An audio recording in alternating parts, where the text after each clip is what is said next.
Assalamualaikum warahmatullahi wabarakatuh. Perkenalkan, saya Ummu Saadah sebagai presenter pertama dari materi Speech Age atau materi umumnya adalah interpersonal meaning. Baiklah, yang pertama, definition of speech age. Speech age is something expressed by an individual that not only presents information but perform an action as well. Nah, dalam filosofi kebahasaan, speech act atau tindak tutur adalah sesuatu yang diungkapkan oleh seseorang individu yang tidak hanya menyajikan informasi tetapi juga melakukan suatu tindakan. Namanya juga speech act, yaitu tindak tutur. Kalau sederhananya ya sebagai tindak tutur. Nah, apa sih contoh dari speech act itu sendiri? Nah, for example, I would like the kimchi. Could you please pass it for me? Nah, saya ingin kimchi. Bisakah Anda memberikannya kepada saya? Nah, kalimat tersebut dianggap sebagai tindak tutur karena mengungkapkan keinginan pembicara untuk mendapatkan kimchi serta menyampaikan permintaan agar seseorang memberikan kimchi kepada mereka. Nah, bagaimana menurut Ken Beach? Ken Beach mengungkapkan bahwa hampir semua tindak tutur sebenarnya adalah pertunjukan dari beberapa tindak sekaligus yang dibedakan oleh aspek niat pembicara yang berbeda. Nah, ada tindakan mengatakan sesuatu, apa yang dilakukan seseorang dalam mengatakannya seperti meminta atau menjanjikan, dan bagaimana seorang mencoba untuk mempengaruhi audiensnya. Nah, speech acts are commonplace in everyday interaction and are important for communication, as well as present in many different contexts. Example of this include, you are fired. Nah, merupakan artinya Anda dipecat. Kalimat tersebut mengungkapkan baik status pekerjaan individu yang bersangkutan serta tindakan yang mengakhiri hubungan kerja terhadap orang tersebut. Nah, contoh kedua yaitu I hereby appoint you as chairman. Nah, yang artinya dengan ini saya menunjuk Anda sebagai ketua. Nah, kalimat tersebut mengungkapkan baik status individu sebagai ketua dan tindakan speech act ini yang mempromosikan individu ke posisi sebagai ketua. Nah, yang ketiga, contoh ketiga yaitu we asked that you extinguish your cigarettes at this time and bring your tray tables and sit back to an upright position. Yang artinya, kami meminta Anda untuk memadamkan kok Anda saat ini dan membawa meja, nampan, dan sandaran kursi Anda ke posisi tegak. Nah, pernyataan ini menjelaskan persyaratan lokasi saat ini, seperti pesawat terbang, sementara juga mengeluarkan perintah untuk berhenti merokok dan duduk tegak. Oke, next. Di sini saya akan menjelaskan mengenai istilah yang ada dalam speech act itu sendiri. Nah, ada yang dikatakan act of assertion. Nah, act of assertion is carried out when a speaker utters a declarative sentence which can be either true or false and undertakes a certain responsibility or commitment to a hearer that a particular state of affairs or situation exists in a word. Jadi, act of assertion atau tindakan penegasan dilakukan ketika pembicara mengucapkan kalimat deklaratif yang kalimat tersebut bisa benar atau salah dan melakukan tanggung jawab atau komitmen tertentu kepada pendengar bahwa keadaan atau situasi tertentu ada secara nyata atau ada di dunia. Nah, for example, Ummu is in the class. Ummu ada di kelas. Saya tegaskan kepada pendengar saya bahwa sebenarnya ada situasi di mana seorang bernama Ummu berada di ruang yang diidentifikasikan dengan merujuk ekspresi kelas. Pernah ada kecenderungan kuat di antara para semantikis untuk berasumsi bahwa makna kalimat atau makna suatu ucapan tidak lebih dari jenis korespondensi antara kalimat dengan dunia ini atau dengan kenyataannya. Nah, pandangan ini disebut kekeliruan deskriptif atau descriptive fallacy. Nah, descriptive fallacy refers to reasoning which treats a speech as a logical preposition which would be mistaken when the meaning of the statement is not based on its truth condition. Nah, kekeliruan deskriptif ini mengacu pada penalaran yang memperlakukan suatu tindak tutur sebagai proposisi logis yang akan keliru bila makna pernyataan tidak didasarkan pada kondisi kebenaran. Jadi ya sesuai dengan namanya, descriptive fallacy atau kekeliruan dalam mendeskripsikan. Nah, itu akan terjadi apabila yang dideskripsikan itu is not based on truth condition. Seperti itu. Oke, selanjutnya saya akan menjelaskan mengenai performative utterance dan constative utterance. Performative utterance is one that actually describe the act that is performs, i.e.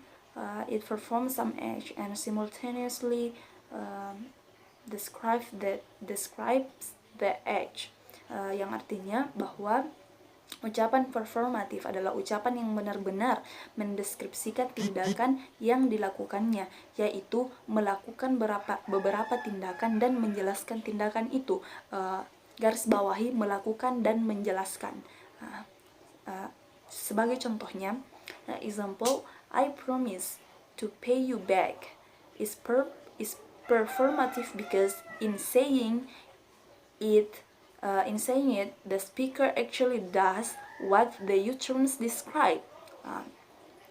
Jadi dari contoh tersebut yang mengatakan bahwa saya berjanji untuk membayarmu kembali. Nah, ini merupakan kalimat performatif karena dalam perkataan si pembicara atau speakernya actually does, dia melakukan what the utterance describe, apa yang sedang dia gambarkan, seperti itu. Jadi itu tadi yang harus digarisbawahi, yaitu melakukan dan menjelaskan. Dia melakukan tindakan, dia menjelaskan tindakan yang sedang dia lakukan, seperti itu poin dari performative utterance. Dan kemudian selanjutnya constative utterance. Constative utterance is one which makes an assertion, i.e. it is often the utterance of a declarative sentence, but it is not performative. Jadi maksudnya seperti apa? Bahwa ucapan konstatif adalah ucapan yang membuat assertion, yaitu seringkali ucapan kalimat deklaratif tetapi bukan performatif. Nah, contohnya, I'm trying to get this box open with a screwdriver. Saya mencoba membuka kotak ini dengan obeng. Dia mencoba membuka kotak itu dengan obeng. Merupakan kalimat konstatif utterance, karena it makes an assertion about a particular state of affairs but is not performative. Maksudnya seperti apa? Dia mengucapkan suatu kalimat yang dia tidak performa, dia tidak melakukan melakukan apa yang sedang dia katakan. Nah, konstatif ini juga merupakan lawan dari performatif, seperti itu. Jadi itulah materi yang saya sempat jelaskan. Sekian dari saya, semoga teman-teman dapat mengerti, dapat memahami apa yang saya sampaikan. Dan saya akhiri dengan ucapan fastabiqul khairat. Assalamualaikum warahmatullahi wabarakatuh. Assalamualaikum warahmatullahi wabarakatuh. Let me introduce myself. My name is Nuraini as the second speaker. Kali ini saya akan membahas mengenai types of speech acts. Sebelum masuk ke dalam types of speech acts, di sini saya menyediakan 3 speech, yaitu yang pertama, don't come a step nearer, be an act of warning, atau jangan melangkah lebih dekat. Ungkapan ini merupakan tindakan peringatan. Kemudian, why don't you try looking other dress? Be an act of making suggestion. Atau mengapa kamu tidak mencoba melihat dress lain sebagai tindakan saran. Kemudian yang terakhir adalah do you think I'm an idiot? Be an act of rejecting a suggestion. Kamu pikir saya seorang idiot? Sebagai tindakan penolakan saran. Nah, dari ketiga kalimat tersebut dapat menunjukkan bahwa speech dapat mewakili tindakan yang disebut sebagai speech acts atau tindakan tutur kata. Nah, adapun beberapa jenis kalimat yaitu declarative, interrogative, dan imperative yang menunjukkan beberapa makna seperti declarative menyatakan atau sebuah pernyataan, kemudian interrogative meminta, asking, kemudian imperative ordering atau menyuruh.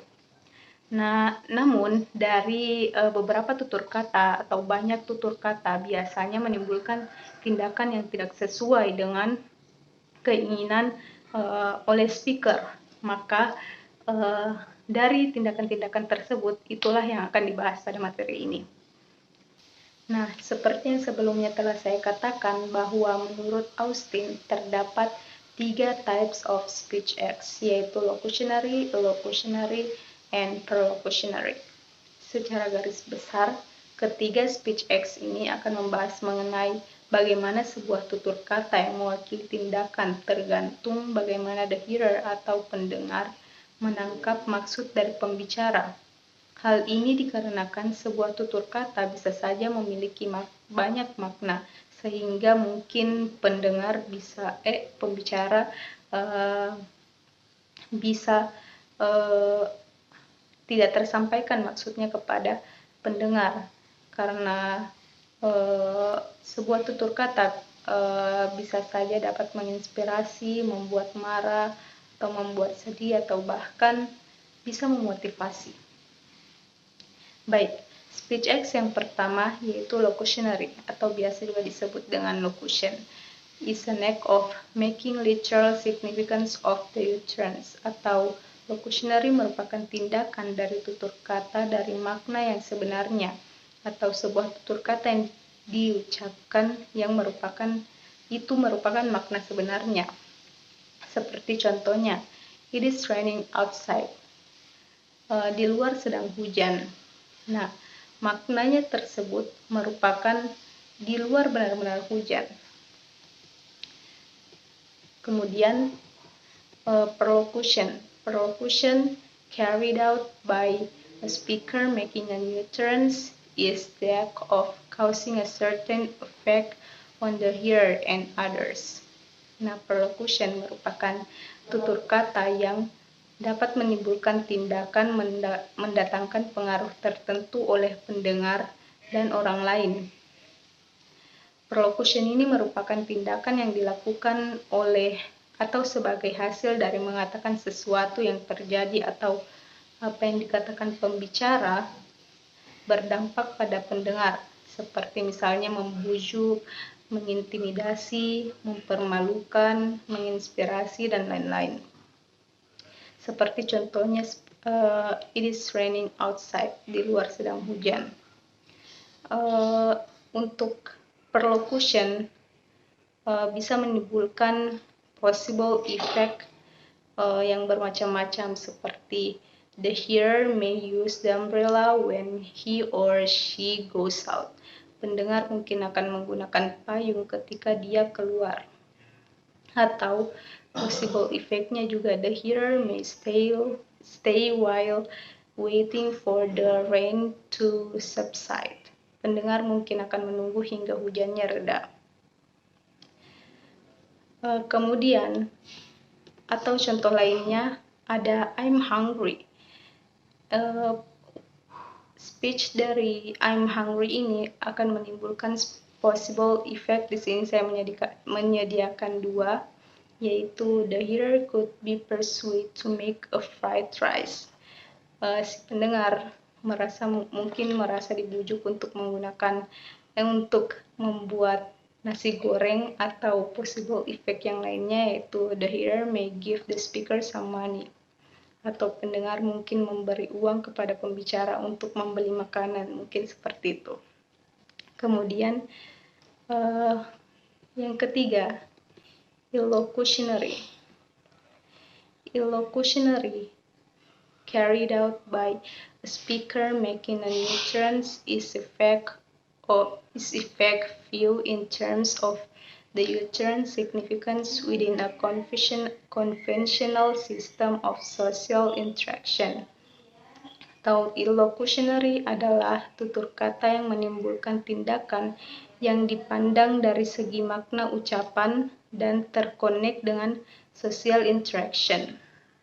Atau sederhananya memiliki makna yang lebih spesifik lagi dibanding perlocution tadi, di mana dalam hal ini bisa diketahui maknanya dari hubungan konvensi sosial atau tergantung dari konteks lingkungannya.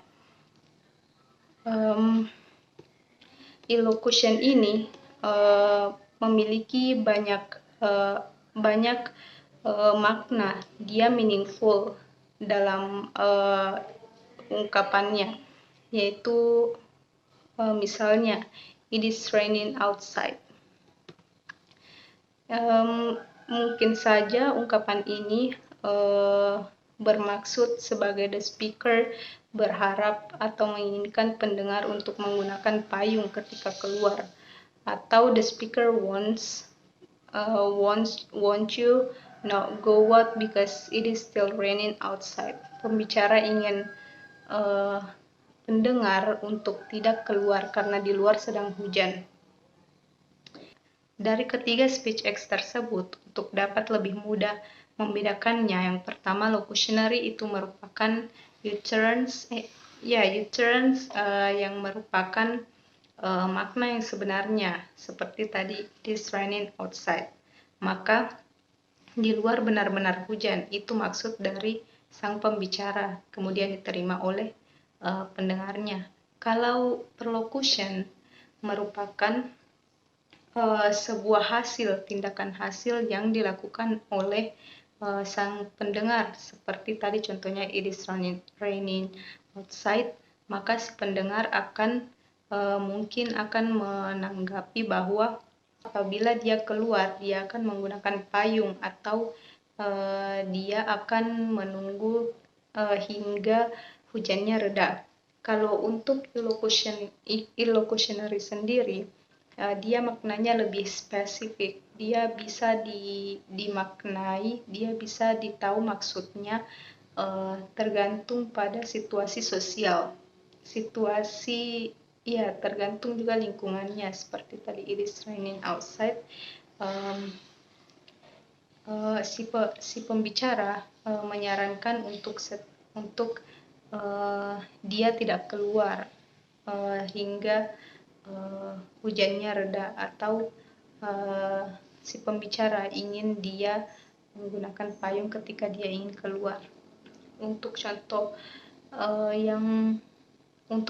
yang lainnya, misalnya dalam bahasa kamu jangan mendekat, awas anjing gila. Nah, untuk locutionnya, maka pendengar akan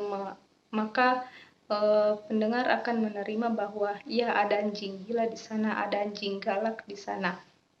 Nah, untuk perlocutionnya, tindakan hasil dari ungkapan tersebut, maka si pendengar tidak akan mendekat, si pendengar tidak akan mendekat dari anjing gila tersebut, dari tempat tersebut.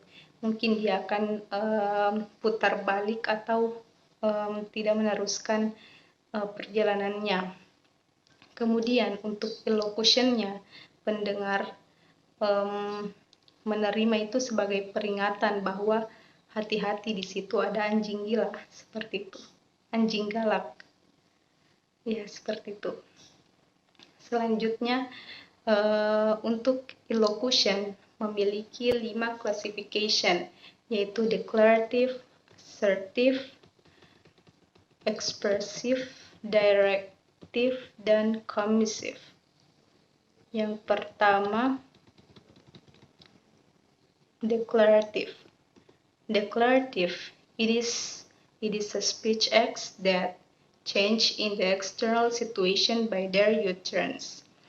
Deklaratif merupakan pernyataan atau bisa juga dalam makna penegasan yang merupakan tindakan dari tutur kata yang dapat mengubah keadaan eksternal. Contohnya, you are out, said referee. Wasit berkata, kamu keluar. Nah, perkataan wasit ini pasti akan didengar karena wasit merupakan orang yang mengatur jalannya permainan. Misalnya ketika ada permainan bola, apabila wasit mengatakan kepada satu pemain bahwa you are out, maka pemain tersebut akan keluar. Maka ini akan mengubah keadaan eksternal. Seperti juga contohnya, the president said, I hereby declare a total lockdown. Dengan ini saya menyatakan lockdown total. Maka itu akan dituruti. Maka daerah itu akan lockdown, negara itu akan lockdown. Kemudian assertive. It is speech acts that state what the speaker believes to the case or not. It is statement, description, classification, which representative speakers belief of reality. Atau assertive merupakan pernyataan yang di sini hampir sama dengan deklaratif, namun pernyataan di sini sebuah kasus atau sesuatu hal yang dipercayai oleh si pembicara. Hal ini mewakili kebenaran yang dipercayai oleh representatif, seperti tadi contohnya classification. Contohnya, bumi itu datar, the earth is flat, atau human ancestors were monkey, nenek moyang manusia itu adalah monyet. Kemudian selanjutnya expressive. It is speech acts that speaker feels, reveals the speaker's attitudes and emotions toward a particular preposition such as thanking, apologizing, welcoming. Atau ungkapan ini ekspresif merupakan ungkapan yang menimbulkan yang merupakan sikap, emosi, atau perasaan dari seorang pembicara. Misalnya tadi, thank you for the present. Kemudian apologizing, I'm so sorry. Atau welcoming, welcome back to our class. Kayak gitu. Kemudian yang keempat, directive. It is speech acts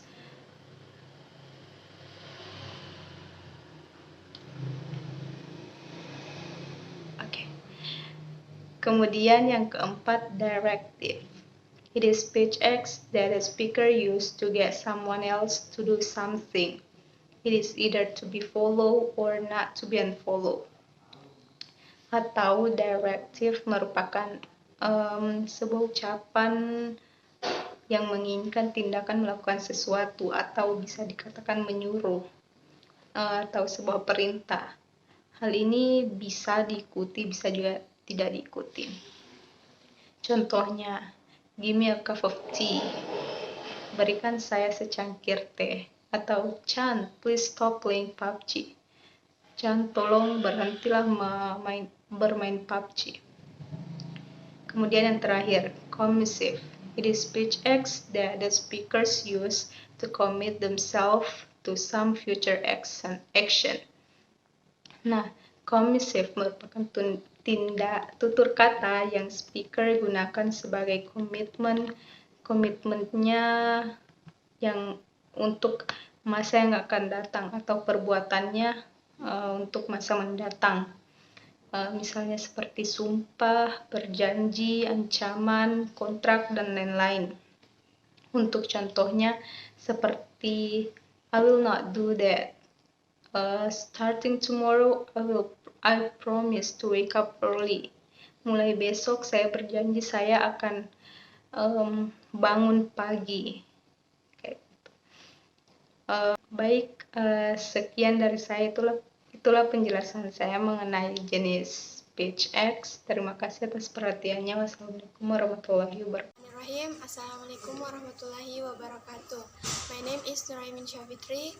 My representative number is 15, and in this opportunity, I'm a part of 5th group. Will explain one material of this chapter.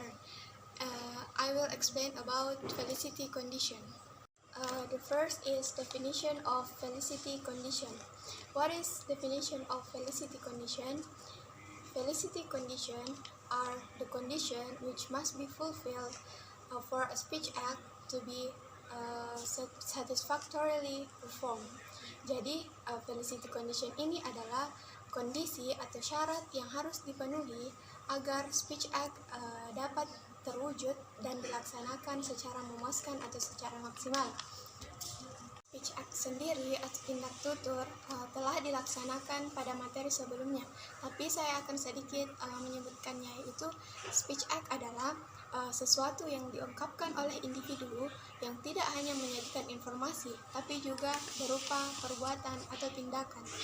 Nah, yang selanjutnya adalah Austin, salah satu yang mengemukakan felicity condition, menyebutkan bahwa utterance atau ucapan itu tidak hanya dinilai atau tidak hanya ditinjau dari true or false-nya, benar atau tidaknya, tapi juga dilihat dari felicitious or infelicitious-nya.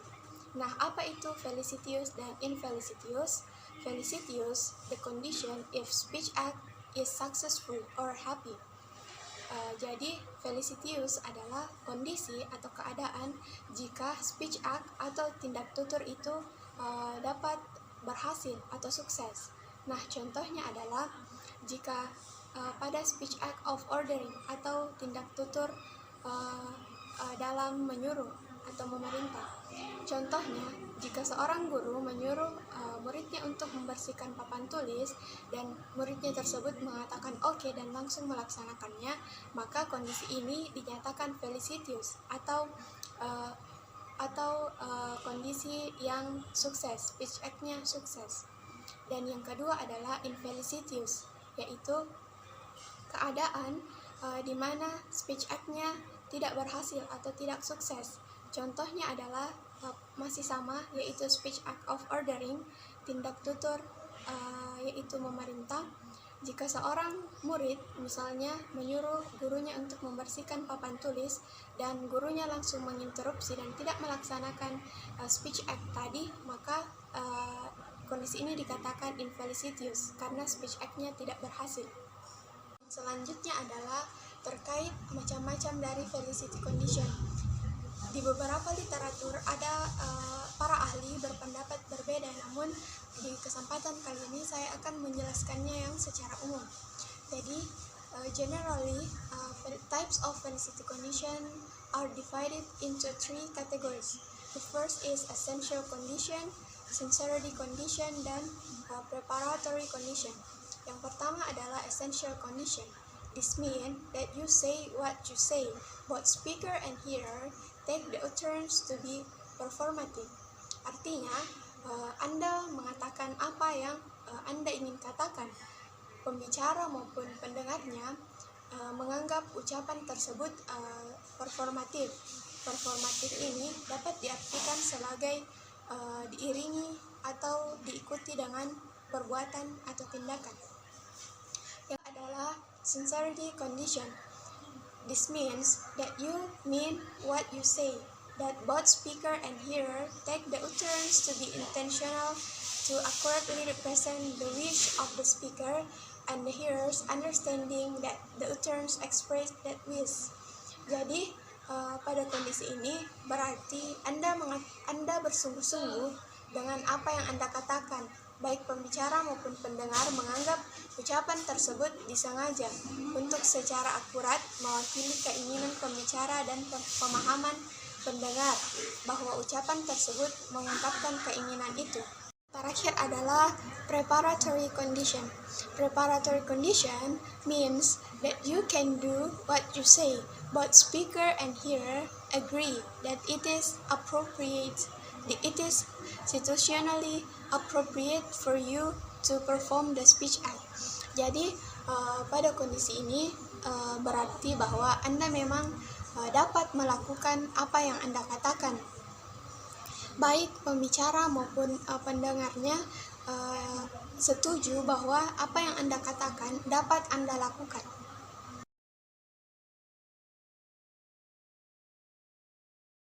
Assalamualaikum warahmatullahi wabarakatuh. Before I continue to the next material, I will introduce myself. My name is Nurhalis Eka Putri as the fourth speaker, and I will explain about direct and indirect elocution. Let me speak in bahasa. Sebelum saya akan menjelaskan apa itu direct and indirect elocution, saya akan menjelaskan terlebih dahulu apa itu elocution. Sebelumnya, elocution ini sudah dibahas oleh rekan saya yaitu Nuraini, tapi di sini saya akan menjelaskan sedikit apa itu elocution.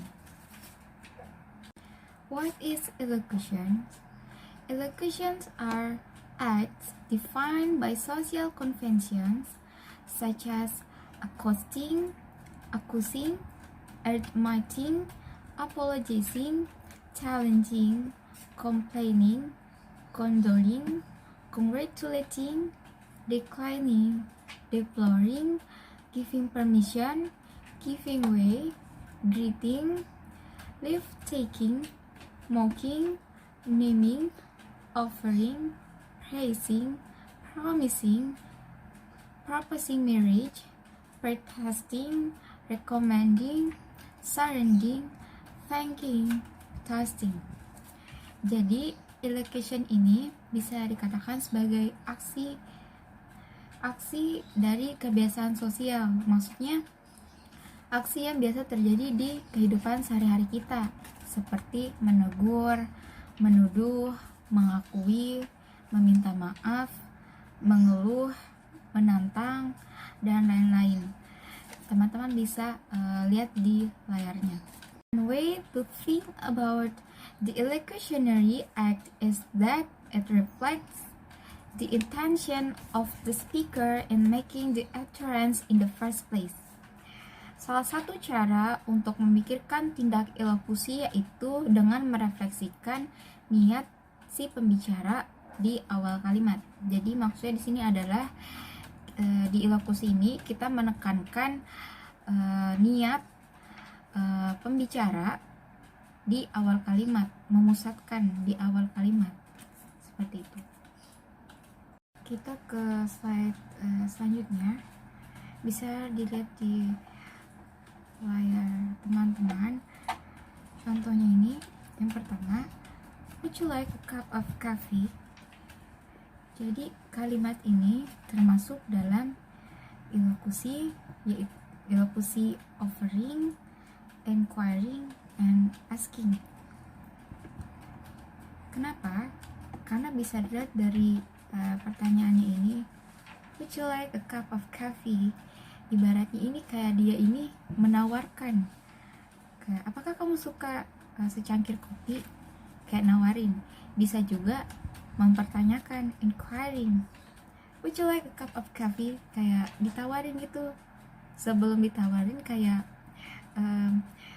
bertanya dulu apakah dia suka kopi atau tidak gitu. Sama asking, bertanya, would you like a cup of coffee. Intinya kalimat ini termasuk dalam offering, inquiring, and asking. Seperti itu. Gak mungkin thanking dong, berterima kasih gitu. Dan yang contoh yang kedua, can I remind everybody that we meet here again at 6 p.m. Bisakah saya mengingatkan semuanya, semua orang, bahwa kita akan bertemu di sini lagi jam 6 sore. Can I remind, bisakah saya mengingatkan. Jadi ini termasuk, kalimat ini termasuk dalam ilokusi asking, reminding, and informing. Baik, kita ke slide selanjutnya. Bisa dilihat di layar teman-teman. Di slide ini tentang direct allocation and indirect allocation. Direct allocation of an utterance is the allocation of the utterance that it is most directly indicated by a literal reading of the grammatical form and vocabulary of the sentence uttered. Indirect allocation of an utterance is any further allocation that the utterance may have. Jadi intinya direct allocation ini artinya ungkapan yang dilakukan secara langsung yang ditunjukkan untuk si pendengar. Sementara indirect allocation ini adalah ungkapan yang secara tidak langsung dengan memanfaatkan kalimat yang ada sebelumnya agar orang yang bersangkutan atau lawan bicaranya atau si pendengar ini merasa dirinya tidak diperintah gitu. Bisa kita lihat contohnya. Contoh kalimatnya itu, can you pass the salt? Bisakah kamu melewati garam tersebut? Direct allocation-nya questioning. Aksinya ini adalah, aksi allocation-nya adalah bertanya, mempertanyakan. Questioning the hearer ability to pass the salt. Jadi mempertanyakan kemampuan si pendengar untuk melewati garam tersebut. Dan indirect allocation, a request that the hearer pass the salt. Jadi indirectnya ini seperti sebuah permintaan bahwa si pendengar untuk melewati garam tersebut. Jadi seperti yang tadi yang pengertiannya saya jelaskan sebelumnya, bahwa kalau indirect ini kayak seperti bahasa halusnya kayak ingin menyuruh tapi dengan kata yang halus seperti kayak ini, a request ya.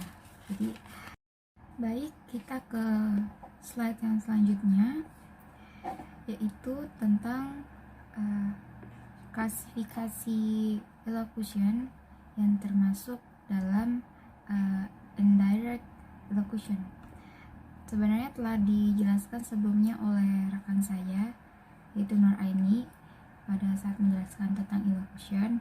Jadi di elocution ini terdapat 5 klasifikasi elocution. Yang pertama itu ada deklaratif, yang kedua asertif, yang ketiga ekspresif, yang keempat direktif, dan yang terakhir adalah komisif. Tapi yang cocok dengan indirect elocution ini hanya 2, yaitu direktif dan komisif. Baik, kita langsung aja. Teman-teman bisa lihat di layarnya. Pertama kita akan membahas directive. A directive act is any elocutionary act which essentially involves the speaker trying to get the hearer to behave in some required way. Jadi tindakan direktif ini adalah tindakan ilokusi yang pada dasarnya melibatkan pembicara yang mencoba membuat pendengarnya ini berperilaku sesuai dengan keinginannya. Contohnya, yang pertama ini kita ambil dari aksi ilokusi ordering. Contoh kalimatnya, "Can I have a cup of coffee?" Jadi di sini si pembicara ingin ingin agar si pendengar ini memberikan dia kopi karena dia ingin memiliki secangkir kopi. Jadi intinya si pembicara ini ingin si pendengar memberikan dia kopi, seperti itu. Terus contoh aksi lokusi yang kedua adalah begging, memohon. Contoh kalimatnya, "Please don't talk to me anymore." Tolong jangan berbicara dengan saya lagi. Jadi maksud dari kalimat ini si pembicara mohon kepada pendengar untuk tidak berbicara dengan dia lagi. Maksudnya ya dia mau si pendengar ini berperilaku sesuai dengan apa yang dia minta, yaitu nggak berbicara dengan si pembicara, si speaker ini gitu. Oke, yang kedua yaitu commissive. A commissive act is any elocutionary act which essentially involves the speaker committing himself to behave in some required way. Baik, jadi tindakan komisif adalah tindakan ilokusi yang pada dasarnya melibatkan pembicara yang berkomitmen untuk berperilaku dengan cara yang diperlukan. Contohnya itu pada aksi lokusi promising. Contoh kalimatnya, "I promise to meet you at 9 p.m. Saya berjanji untuk menemuimu pada pukul 9 malam. Jadi di sini si pembicara berkomitmen untuk berkomitmen yang berarti dia janji untuk bertemu dengan si pendengar pada pukul 9 malam, seperti itu. Lalu yang kedua, swearing. Contoh kalimatnya, "I swear I will not leave you." Aku bersumpah, aku tidak akan meninggalkanmu. Jadi si pembicara ini membuat komitmen, yaitu dia bersumpah dia tidak akan meninggalkan si pendengar, seperti itu. Proposisi adalah makna kalimat deklaratif yang dimana maknanya itu dipahami sebagai entitas non-linguistik yang dimiliki oleh semua kalimat dengan makna yang sama. Dengan kata lain, proposisi adalah pembawa kebenaran atau kepalsuan non-linguistik yang membuat kalimat apapun yang mengungkapkannya itu hanya ada dua ungkapan, yaitu ungkapan benar dan ungkapan salah. Kemudian gagasan proposisi dan konsep prediksi serta konsep preferensi ini memiliki kaitan erat yang sangat penting dalam pembahasan kalimat proposisi ini. Jadi di sini di proposisi dan ilokus ini dia memiliki kaitan erat dengan sentence meaning dan utterance meaning. Kalau dalam gagasan proposisi, konsep prediksi dan referensinya itu memiliki kaitan erat dengan sentence meaning. Sedangkan kalau ilokusi sangat penting untuk utterance meaning. Nah, kedua jenis makna ini berbeda. Utterance meaning dan sentence meaning ini memiliki perbedaan meski jelas keduanya ini digunakan pada saat kita berinteraksi. Sentence meaning is what a sentence means, terlepas dari konteks dan situasi di mana kalimat itu dapat digunakan. Sedangkan utterance meaning is apa yang dimaksud oleh pembicara ketika ia mengatakan kalimat yang ketika ia mengucapkan kalimat tersebut dalam situasi tertentu. Nah, selanjutnya kita lihat yang di bagan itu, di situ ada bagan, kemudian dia proposisi terbagi ke dalam 4 aspek. Yang pertama aspek bentuk, yang kedua aspek sifat, yang ketiga aspek luas, dan yang keempat aspek kualitas dan kuantitas. Nah, yang pertama kita bahas adalah aspek bentuk. Aspek bentuk di sini terdapat terbagi atas dua, yaitu bentuknya tunggal dan menjemuk. Proposisi tunggal hanya mengungkap satu pernyataan dan di mana hanya didukung oleh satu subjek dan satu predikat saja. Contohnya itu setiap manusia akan mati. Jadi dalam kalimat ini itu hanya terdiri dari satu subjek, yaitu manusia, dan predikatnya hanya satu, yaitu mati. Kemudian proposisi majemuk itu dibentuk dari dua gabungan proposisi tunggal atau lebih, di mana kalimatnya itu didukung sekurang-kurangnya dua pola kalimat. Berdasarkan sifat pembenaran atau pengingkarannya, berdasarkan sifatnya itu proposisi terbagi ke dalam dua bagian, yaitu kategorial dan kondisional. Proposisi kategorial merupakan menunjuk pada sebuah kebenaran atau pengingkaran yang bersifat mutlak. Jadi pasti benar dan pasti salah, artinya kebenarannya terjadi tanpa syarat. Contohnya semua orang akan mati. Nah, selanjutnya yaitu proposisi kondisional, yakni proposisi yang menunjuk pada pembenaran atau pengingkaran yang bersyarat atau berupa pilihan. Nah, kategori proposisi kondisional di sini sendiri terbagi atas dua kategori lagi, yaitu hipotesis dan disjungtif. Proposisi kondisional hipotesis adalah proposisi yang menunjuk pada pembenaran yang bersyarat. Artinya bila proposisi terpenuhi maka kebenaran akan terjadi. Seperti contohnya dalam kalimat jika hujan terjadi tanah becek.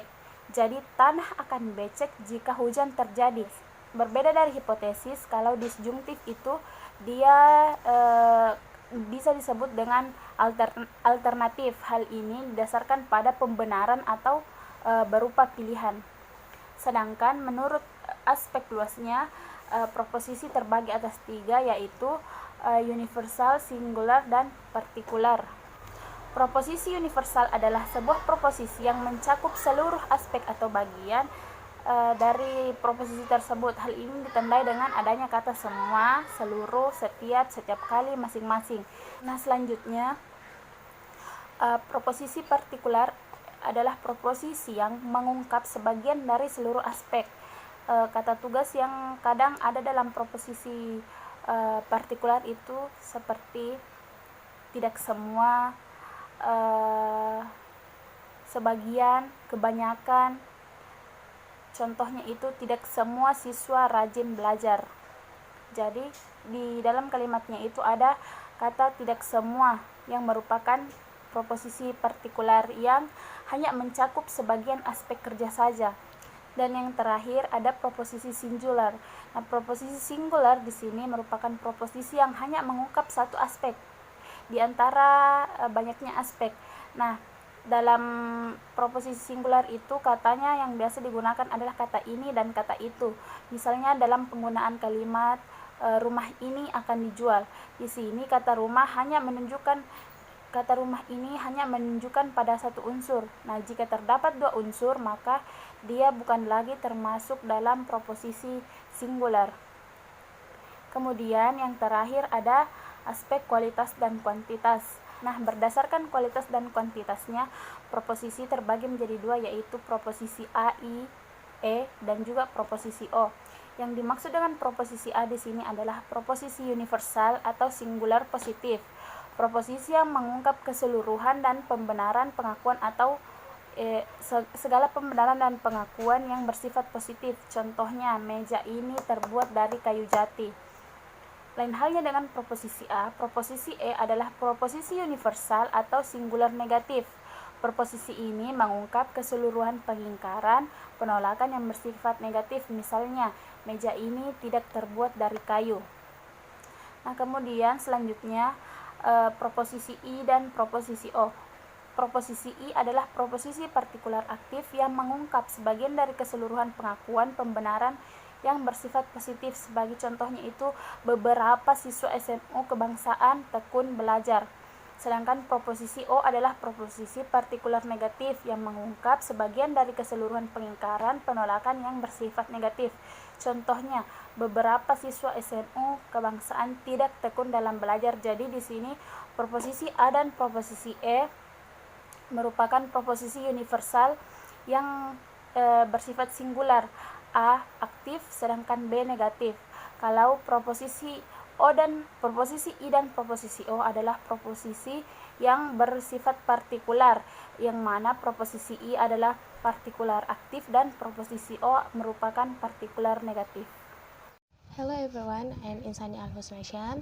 I'm gonna continue the material from my friends about conversational implicator atau biasa juga disebut implikator percakapan.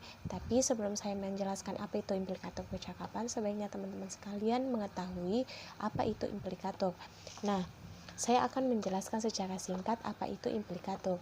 Jadi, istilah implikator itu diambil dari filsuf H.P. Grace 1913 sampai 1988, di mana H.P. Grace ini mengembangkan teori prinsip kerjasama atas dasar bahwa seorang pembicara dan seorang pendengar bekerja sama dan bertujuan untuk menjadi relevan. Sebagaimana yang kita ketahui bersama, bahwasanya relevan itu saling berkaitan atau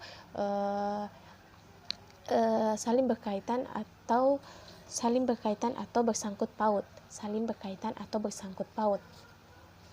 Nah, di mana seorang pembicara mampu menyiratkan sebuah kalimat secara tersirat dan yakin bahwa seorang pendengar mampu mengerti apa yang dibicarakan oleh seorang pembicara. Nah, implikator juga terdiri atas dua, yaitu conventional implicator dan conversational implicator. Dan pada kesempatan kali ini saya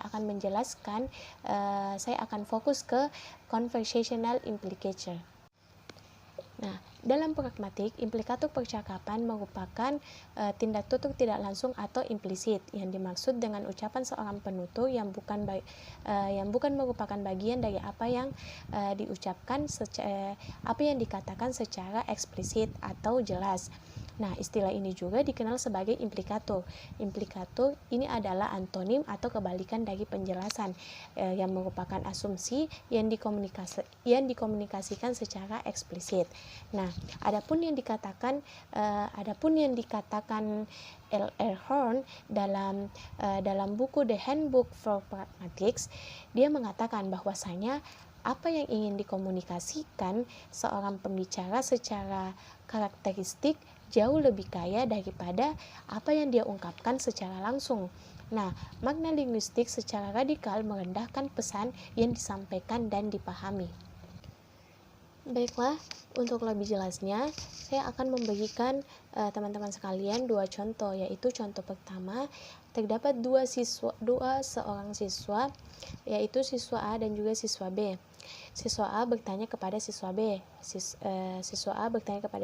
apakah kamu menyukai pelajaran linguistik? Maka siswa B pun menjawab, baiklah, anggap saja saya tidak melompat kegirangan sebelum kelas. Nah, di sini percakapan tersebut, siswa A bertanya kepada siswa B mengenai perasaannya tentang sesuatu yang ada dalam kelas, yaitu mata pelajaran, dan siswa B pun menjawab dia tidak akan merayakannya sebelum kelas. Nah, hal itu menunjukkan bahwasanya siswa B sama sekali tidak tertarik pada pelajaran linguistik. Nah, dan tanpa mereka sadari, mereka telah melakukan implikator percakapan atau conversational implicator. Terus contoh kedua, yaitu terdapat dua pemuda, yaitu pemuda A dan juga pemuda B. Pemuda A bertanya, apakah Sally akan datang pada pertemuan siang ini? Pemuda B pun menjawab, mobilnya mogok. Nah, mobilnya mogok. Jadi dapat disimpulkan bahwasanya percakapan tersebut di mana pemuda A bertanya kepada pemuda B bahwasanya apakah Sally akan datang pada pertemuan kali itu. Maka pemuda B pun menjawab secara singkat kalau mobilnya Sally itu mogok. Jadi pemuda A dapat menyimpulkan bahwasanya Sally tidak akan datang pada pertemuan kali itu. Nah, adapun jenis dari conversational implicator yaitu particularized conversational implicator atau biasa disebut dengan PCA dan generalized conversational implicator atau biasa disebut dengan GCA. Nah, jadi saya akan memberikan contoh terlebih dahulu agar teman-teman sekalian dapat membedakan antara PCA dan GCA. Nah, untuk contoh pertama, seperti tadi terdapat dua orang pemuda yaitu A dan B. Jadi A bertanya kepada si B. A bertanya, "Di manakah Johan?" B pun menjawab, "Beberapa dari tamu undangan telah meninggalkan tempat." Nah, dari contoh tersebut, maka PCA-nya adalah mungkin Johan telah meninggalkan tempat atau telah pulang. Nah, jawaban ini merujuk pada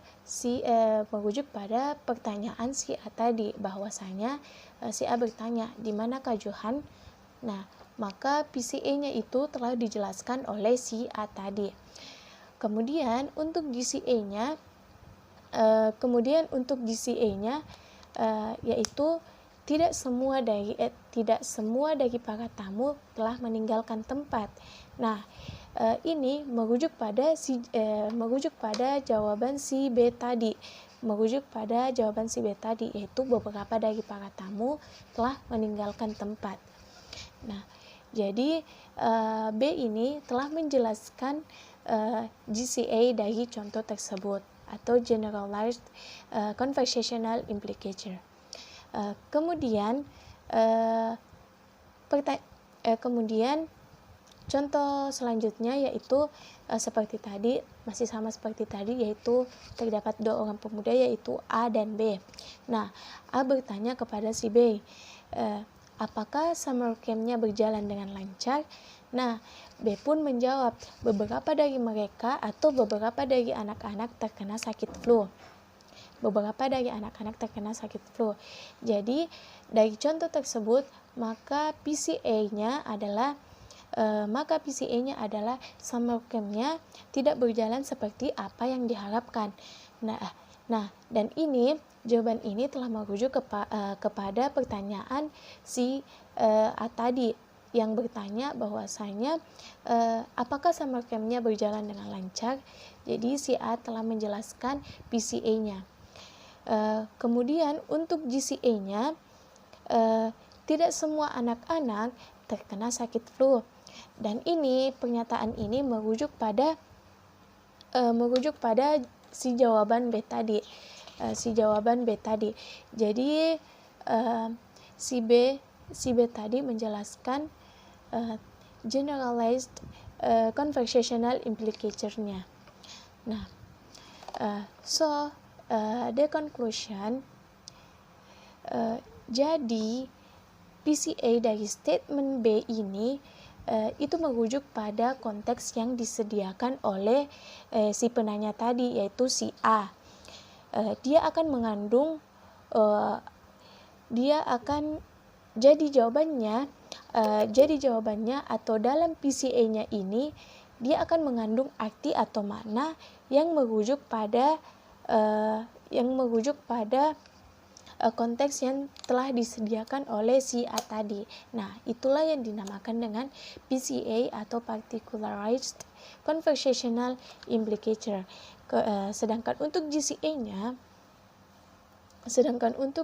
GCA-nya dia menjelaskan secara general atau secara umum dari kedua konteks tersebut atau dari keseluruhan konteks percakapan tersebut. Nah, misalkan tadi yang dicontoh itu Misalkan tadi yang dicontoh itu ditanyakan apakah summer camp-nya berjalan dengan baik, berjalan dengan lancar, maka si B pun menjawab sebagian dari mereka terkena sakit flu. Jika kita tinjau dari PCA-nya, dia akan menjawab secara khusus sesuai dengan permasalahan yang disediakan oleh si A tadi. Namun berbeda dengan si general ini atau GCA-nya. Jadi dia akan menjelaskan secara umum dan mempertimbangkan antara keduanya, yaitu pertanyaan dan jawaban untuk kita ambil kesimpulan dari percakapan tersebut. Jadi seperti itu. Mungkin itulah penjelasan mengenai conversational implicature. Kurang dan lebihnya mohon dimaafkan. Thanks for your attention. So, assalamualaikum warahmatullahi wabarakatuh.